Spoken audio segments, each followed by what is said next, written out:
Ladies and gentlemen, we are witnessing a defining moment in professional sports history that has just shifted from a labor dispute to a full-scale financial revelation. 2 gates to go.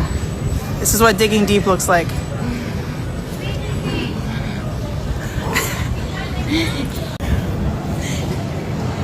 Gang, gang.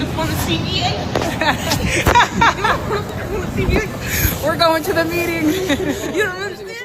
Breaking documents leaked from within the high-stakes negotiations between the WNBA and the Players Association have exposed a startling reality that contradicts the public narrative of exploitation. We now have confirmation that the league ownership has placed a proposal on the table that would skyrocket the Supermax salary to $2.4 million by the year 2031. This is a tenfold increase for a league that has historically struggled to turn a profit, yet the Players' Union is reportedly preparing to reject this wealth generation vehicle in favor of a potential strike. The curtain has been pulled back, revealing not just a contract offer, but a fundamental fracture within the player leadership itself, a divide that threatens to implode the momentum of the entire sport just as it begins to ascend. We are looking at a situation that developed over a tense 3-hour meeting that took place yesterday, a meeting that many expected would bring a counteroffer or a compromise, but instead delivered a cold, hard ultimatum. The league representatives walked into that room and effectively told the players that the proposal currently on the table is the final word. There was no new deal. There was no bending of the knee. The message was clear, and the data that has now surfaced via ESPN and insider Ramona Shelburne paints a picture of an ownership group that is betting the house on future growth, while the players remain caught in a chaotic state of indecision. What is most alarming about this breaking development is the internal disarray plaguing the Players Association. Reports indicate a significant fracture among the committee members, with one faction pushing aggressively for a strike that could cancel the season, while another group hesitates, understanding the catastrophic risk of halting play right now. 40 players attended this critical summit, utilizing a mix of in-person appearances and Zoom connections. But the absences spoke louder than the attendance. Key leadership figures, including Union President Nneka Ogwumike, noted that the tone was set immediately by the league's refusal to budge, but the players' own house was not in order. Nafisa Collier and Kelsey Plum, two vital voices in this negotiation, failed to appear in New York, citing inclement weather conditions. However, this excuse withers under scrutiny when you realize that Caitlin Clark was present in the very same city, attending a game at Madison Square Garden. The optics of leadership failing to converge on the most important financial discussion in the league's history raises serious questions about the unity and seriousness of the bargaining unit. But let us turn our eyes to the document itself, because the numbers contained within these leaked presentation slides are nothing short of revolutionary for women's basketball. The narrative has long been that the players are fighting for scraps, but the leaked charts reveal a pathway to generational wealth that has never before been accessible in this league. The owners presented a detailed economic model based on a high-revenue scenario. This is not a guaranteed handout, but a business partnership model. The proposal outlines that if the league continues to grow at a rate of 5% annually over the life of the next collective bargaining agreement, the financial ceiling for players does not just rise, it explodes. Under the current structure, the Supermax salary sits at roughly $250,000. The new proposal projects a baseline increase to nearly $1.9 million by the end of the deal. But the critical data point, the number that should be grabbing every headline, is the escalator clause. If the league achieves that 5% compounded annual growth, which is a conservative estimate given the recent influx of viewership and interest, the projected Supermax salary hits $2.4 million. To put that in perspective, we are talking about a salary cap environment where the minimum wage for a player would jump from $120,000 to $780,000. This is a transformation of the economic landscape that turns role players into high earners and stars into multimillionaires. The leak slides also reveal the average salary trajectory. In this high-growth scenario, the average WNBA player, not the superstars, not the face of the franchise, but the average roster member, would be earning $1 million a year by 2031. When you mathematically break this down, you are looking at a league that is offering to multiply the earning power of its workforce by a factor of 10 within a single contract cycle. This is occurring against the backdrop of a business that, as the document reminds us, has never turned an annual profit in its history. The owners are effectively projecting a future where they share revenue that does not yet exist, betting on the continued rise of the sport, and they are offering the players a guaranteed slice of that theoretical pie. The proposal explicitly lists its core tenets on the slide, focusing on substantially increasing player salaries to reflect recent and future business growth while maintaining incentives for team and league investment. This is the language of a mature business attempting to scale. However, the slide deck also contained concessions that range from the lifestyle-focused to the bizarre, signaling just how much the league is willing to give to get this deal signed.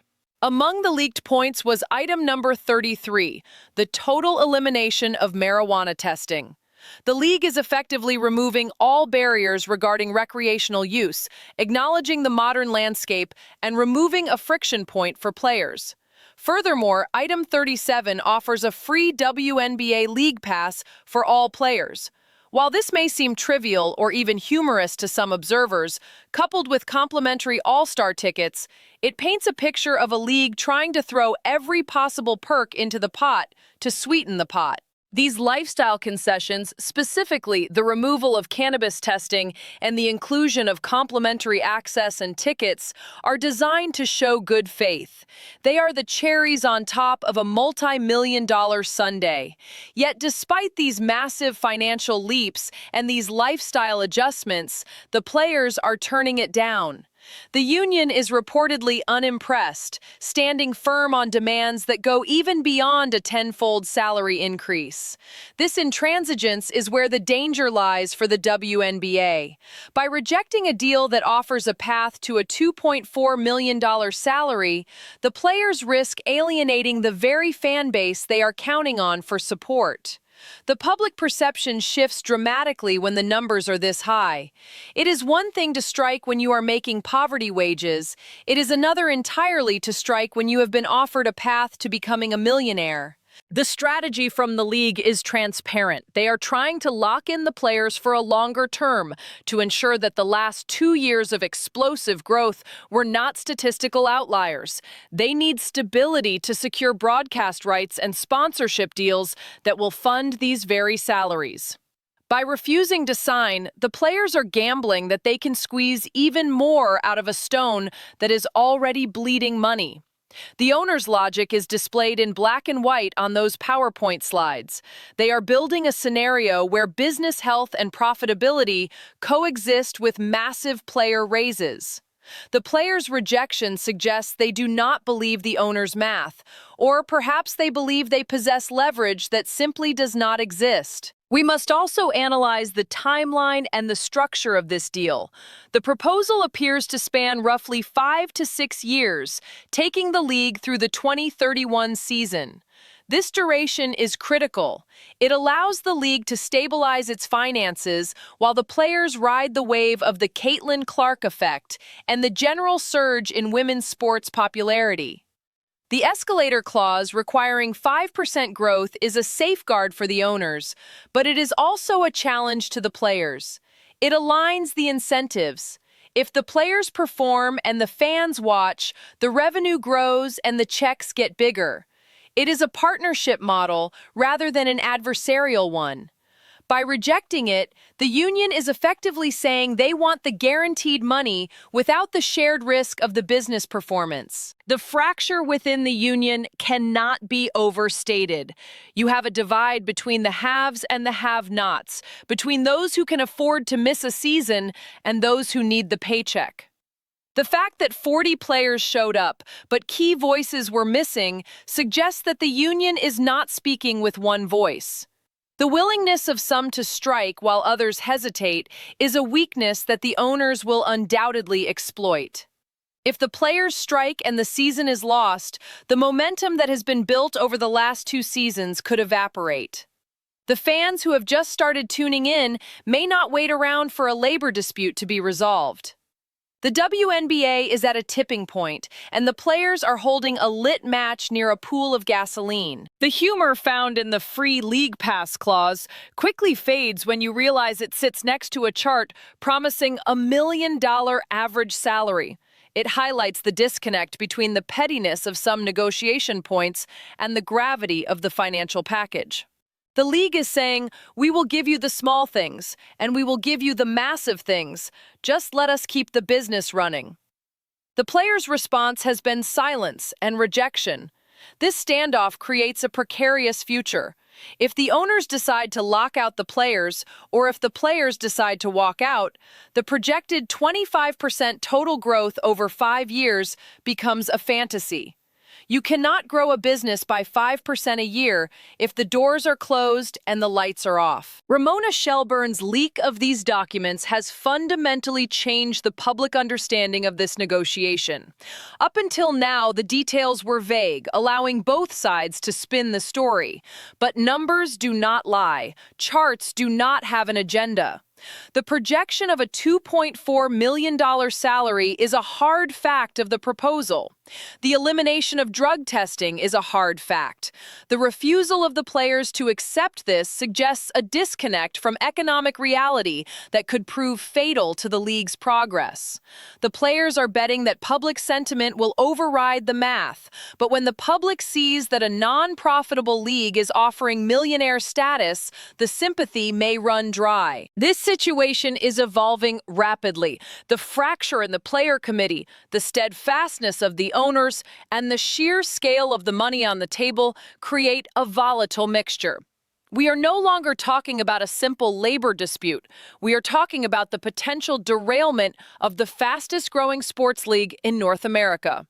The owners have played their hand, and it is a hand full of cash and concessions. The players have looked at that hand and turned away. As we move forward, the question is not just about who will blink first, but whether there will be a league left to play in when eyes finally open.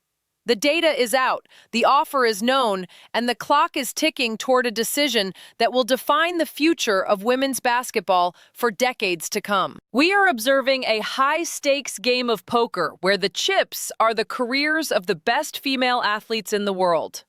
The proposal outlines a future where the WNBA competes with top-tier leagues in terms of compensation relative to revenue. The 10 times multiplier on the Supermax is a signal that the owners believe in the product. The players' skepticism is a signal that they do not trust the partners they are in business with. This lack of trust, combined with the internal division regarding a strike, is the perfect recipe for a catastrophic work stoppage. The weather excuse used by absent leaders is a metaphor for the storm that is brewing. While they avoided the rain in New York, they are walking directly into a hurricane of financial and public relations chaos. The inclusion of the marijuana clause is particularly telling of the desperation to get a deal done. It is a concession that costs the owners nothing financially, but buys them goodwill with the modern player. It is a cultural olive branch. The fact that even this, combined with the historic money, was not enough to bring the union to the table, suggests that the demands of the players may be completely untethered from the business metrics the owners are looking at. The owners are looking at spreadsheets showing red ink and projecting green. The players seem to be looking only at what they feel they are owed, regardless of the balance sheet. In conclusion of this analysis, the leaked documents from the WNBA labor meeting have provided undeniable clarity. The offer on the table is historic. It is transformative. It promises a future where the average player is a millionaire. It offers lifestyle freedom, and it demands only that the business continues to grow at a reasonable rate. The rejection of this offer and the fracturing of the player leadership reveals a crisis of strategy. The world is now watching to see if the WNBA players will take the deal of a lifetime or if they will risk everything on a gamble that could set the sport back a generation. The numbers are public, the stakes are maximum, and the silence from the union leadership is deafening.